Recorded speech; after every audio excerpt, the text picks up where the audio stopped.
Guns, remember that MOP? Of course. So I got 7 Mac 11s. Are you officially married?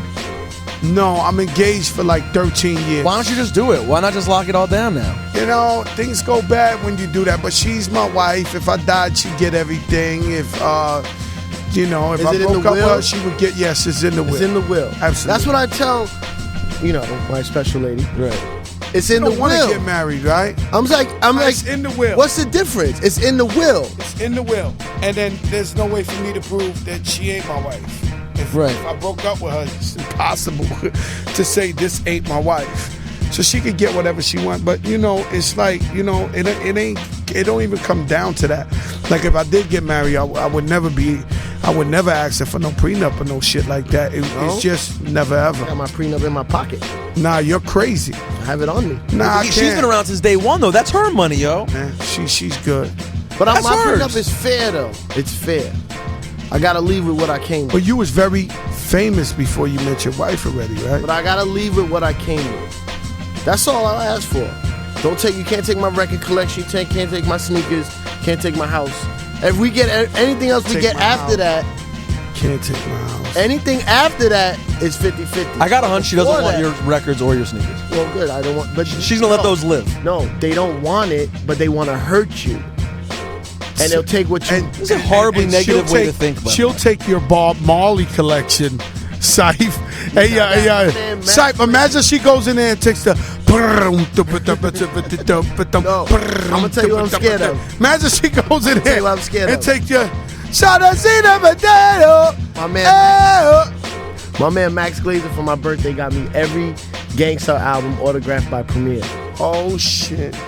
So I'll be. I could have got you that. Yeah, you could have gotten you that, but it's still a nice. Years ago. This is not now. Now I can call Premier and be like, "Yo, son." I need you to go out of these cops. Like, and then I got him for Premier's his the birthday coolest. every Jay-Z album autographed. Cool. That's good too. I was like, damn, I should have. Premier's the coolest dude on earth. Absolutely. Like, Primo is a god to hip hop, and he's one of the coolest dudes ever created in hip hop. So, you know, like, he's also made some of your best records. Of course he has. I mean, you know, it's an honor to work with him. The record that one of yours favorite records, The Shit Is Real. Woo. I remember when he did the remix for me, and we listened to it in the projects, and I threw up the MPV. What was it? The MPV? The MPV, and I had the system, and it went boom, boom, boom, boom, boom. We start dancing like it was different from me. I thought he was just gonna come with that boom, boom, but niggas was like, yo. That's that shit, but Primo. That record is different. That actually record sounds a lot different than it's like a different field joint. Different from but from the traditional shit that Primo does. That record, the way right when he was doing everything, boom, boom, boom, boom, right. boom. That's like now Primo has. Shout out the Digging in the Crates crew. We'll get to the ITC in 1 second. Hold on, let's get there. Hold on. No, we want to go. We'll get to the ITC. Not too long. Not too long. We'll get to the ITC, but real quick, Let's go visit his grandmother. Yeah, no, we're gonna let you go. But let's get real shit. Let's get to the. I just want to go over the Primo shit you've done real quick. The first one was Shit Is Real. Shit Is Real was the first one. He's also it was that gangster shit. That gangster shit. He did that gangster shit. Primo did a bunch of shit. The Enemy. The Enemy, of course. Thank God for that white on the last record. Of course. He did another one for me. He did Success Remix. Success Remix. One of my fucking that just listen to that. Doom, Success. doom. Yeah. Doom. Nah, he went in on that.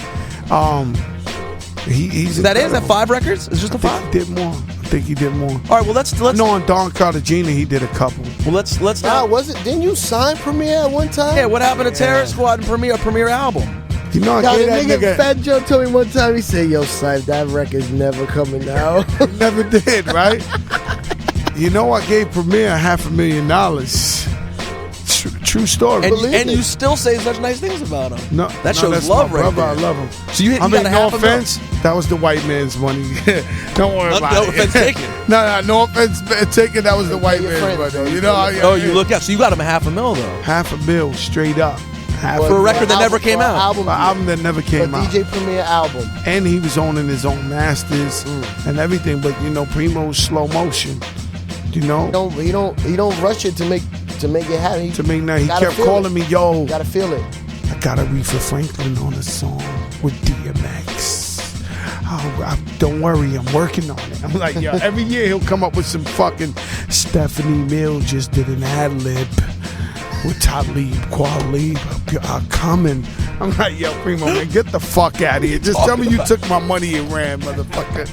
What was the record going to be? Was it going to be a produced compilation, like the Pete Rock Soul Survivor? Yep. It was going to be like that. And Primo, man, that shit was a big move for me. It was, I had just got my joint venture with Atlantic, and I wanted to get Primo, and we got him. You know, we gave him the kitchen sink, but this could be used against me if I ever become a executive in hip hop. But you know, the way I felt was like, yo, I'm gonna just take care of my mans. You know what I'm saying? And Primo, he's been my family before I was ever signed to anything. Showbiz used to bring him to the hood, and he used to come party with us when we had V-bombers on and shit like that. Primo used to be with us, you know, hanging out in the parties. We're talking 20 years now, pretty much. At least 20 years. This is before Gangstar even blew. Oh, this is when they had like their first song out. You know what I'm saying? And not even that. I don't even know if they were like out. Well, you know, and Guru too. Yo, B, you know I was on stage with Biggie Smalls when he made 7 Mac 11s about 8:38. You were on stage at that shit? I was on stage with him and Tupac. I was hanging out with both of them. In Madison Square Garden, we went there. We jumped on stage, and Big Daddy came fronted on me and didn't pass me the mic after Tupac went. And I had Flojo out. Where Brooklyn at? I was standing on stage, and Tupac was passing me the mic. They don't actually hear it or play it anywhere. Yeah. Where he's like, so Fat Joe, what? Grab the mic, my man, Tupac Shakur. Like, I was cool with Tupac and I was cool with Biggie. People don't know me and Biggie used to talk to each other every single day on the phone. That's my brother. Well, how'd you get tight with Biggie? You know, Weight Watchers came in. We was in Weight Watchers together, you motherfucker. Yo. Like, you know, I know Biggie before he even came out. Like, Biggie, you know, he went to the Lyricist Lounge. The first place anybody ever seen Biggie. He had a backpack on. And he went on stage and he said, I'll battle anybody in here. And Puff Daddy was standing right beside him with an invisible gold chain. Like, it was so small, it was like transparent and shit, right? And the nigga Puff was like, my man to battle anybody. So I'm standing in the back. Flojo had came out, and I'm over there promoting to the DJs, you know, trying to give him my 12-inch and shit with me with the army jacket. Pause, you right. So I'm trying to give him my vinyl. And, there you go. Biggie just battled like 20 niggas on stage and killed all them motherfuckers. And I was sitting there looking at him, and I was like, oh, this that nigga. You know, I never take photos, I never keep photos, but I got one photo somewhere of me and Biggie, like when Flojo just came out, and then he was just before he did Party and Bullshit, like just me and him looking dumb young, standing there together like the same height. He was a cool nigga, man. One of the coolest dudes I ever met in the world. And I was hooking him up with Pun, but he had passed away. Maybe he had passed away maybe a week later. I had spoke to him and I was like, yo, I got this artist, his name is Big Pun, I want you and him to do this song. And he was, yo, I heard that nigga's nasty. Wait, hold on. What you're saying is epic for the future of hip-hop. What you're saying is Biggie was aware of Big Pun. Because they had no crossover officially on record. No, Biggie was aware of Big Pun. He told me that nigga's crazy.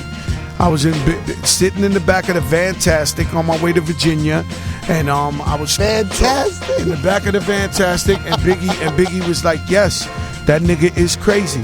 He said, of course I'll do the record for you, Joe. Wait, where was Big at that's that when time? Fire and Water had came out. Big was on top of the world. Big was first. He was like #1 and #2 in the country.